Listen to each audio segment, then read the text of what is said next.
பாவத்தை செய்ய தூண்டுகிற உணர்வுகள், இது மாம்ச சிந்தை. சரியா?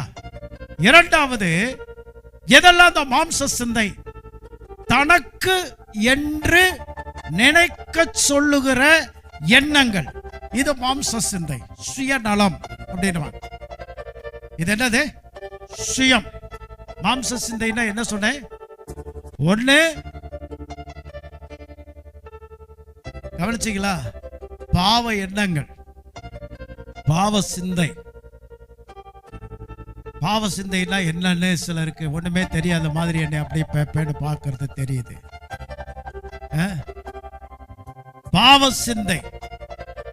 இரண்டாவது என்னது? சுயநலம், இச்சை, லஸ்ட்.